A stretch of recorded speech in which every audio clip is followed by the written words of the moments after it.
Hi, welcome back. I'm in dire need of inspiration. I have felt a lack of inspiration, not just while I'm trying to shoot this challenge against Adam, but in even just making this video. I've made this video several times. Every time I make it, it doesn't feel right. I know, gotta get it out there. So let's just work on the video. Let's just jump right into it. Dire need of inspiration. Here are the books that I go to, and I'm gonna end on a book that has been inspiring to me the most lately. So the first two are very similar. Soul into the Night and Tokyo. Both of these books I kind of count as one. So I know we're talking about the 5 books that inspired me. Both these books I count as one simply because the color scheme in these is pinks, purples, blues. I mean, the entire book. Fantastic, don't get me wrong, I love these books. But I count them because, again, the color scheme are very similar. Now this book, not the entire thing is going to be all the same colors, but while you're looking at them, especially looking at them back to back, you notice that there's some similarities. Next, street photographer Vivian Maier. If I say the name wrong, I am so sorry. So it's a book primarily shot in the 50s in New York. It's mostly black and white. It's kind of taught me that some photos, you can't just go out and expect to take a photo. You can make a photo, but she definitely, and it kind of taught me looking at this book that it's okay to wait for a photo. If you come across something fantastic, we always come across something. We're always taking photos of things we come across, but it's okay to kind of set up for a photo and sit down and wait. Hell, it might even be okay to take multiple versions of a photo by sitting there and waiting for it. Fantastic book again, street photographer Vivian Maier. The next one is a book, again, shot pretty much the same time frame, same time period. Color, Fred Herzog, Modern Color. Photographer that primarily used black and white and then gave it up to shoot color. These photos in here are fantastic. There are some black and whites as I'm paging through, as I'm seeing, but just the fact that he kind of caught day-to-day life. Some of it probably planned, some of it I'm sure he just came across, but he's definitely like cityscape.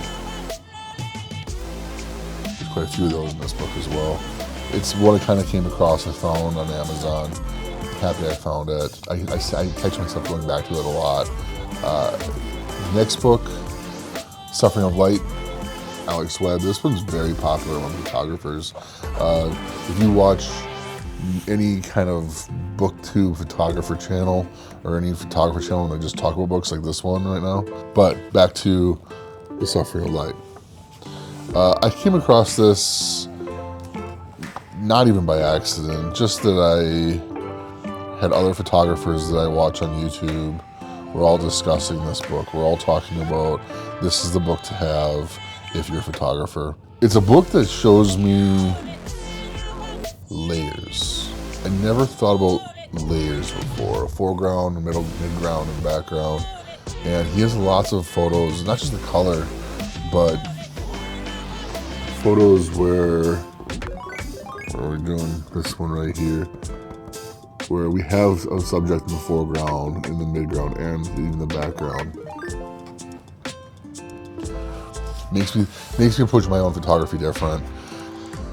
Lots of photos in this book that have fantastic color. Some of them I think he planned. Some he definitely planned. Some of these I think are in the moment. Some of them I think he waited to take his moment. But again, fantastic book. Any of these books, again, they're all on Amazon. Find them on Amazon. If you know a photographer, your photographer friend, family member, will love them. Now, the last book, this is the fifth book. This is the book that I came across by accident. It's the second book he made like this, and he's not necessarily a photographer, but he's journaled his expedition 2 years on a bike. It's a huge book. It's all about his journey from Vancouver to Patagonia. Tons of photos, tons of stories. One of my favorite stories he has in this is his first night sleeping in the United States. The fear, why he had fear, essentially, and then the next morning he woke up and he kind of laughs it off. The people he meets, the places he goes.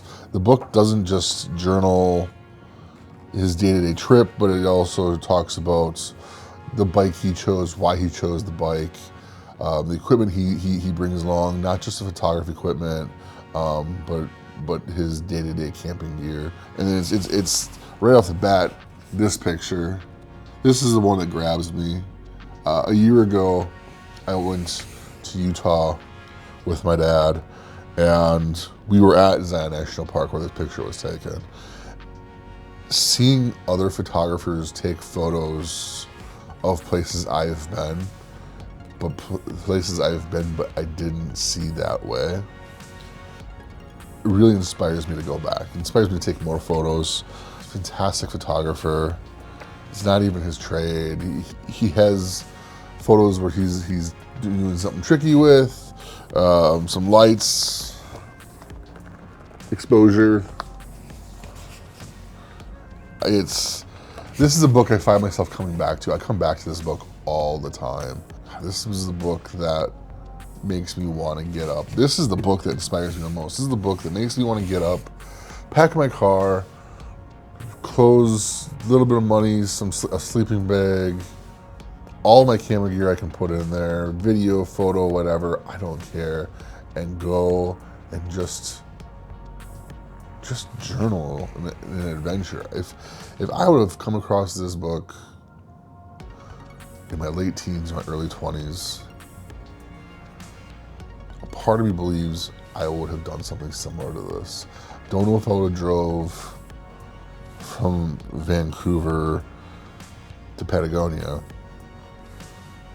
but I definitely feel I would have done another trip of maybe every state in the country, or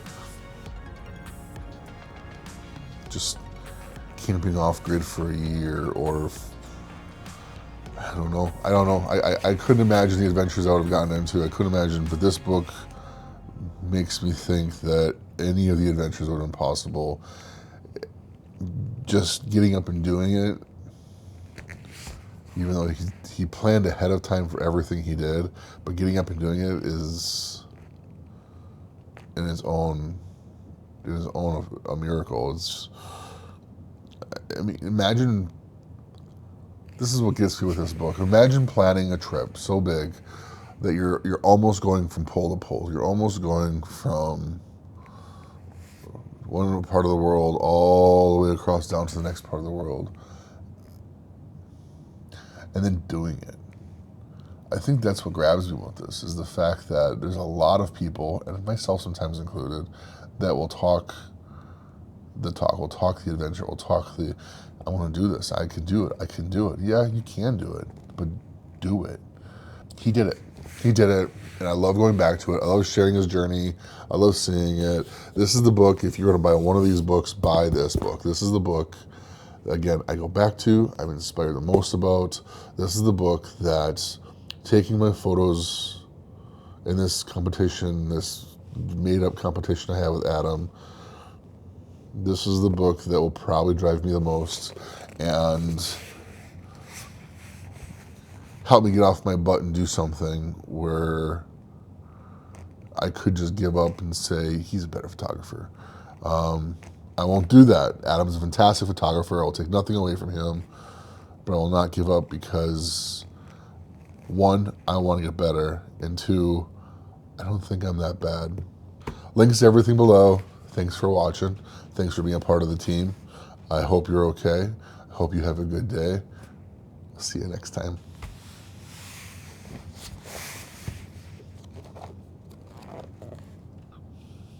He has some drone photography in here too. That's next tier. Adam, I'm coming for you.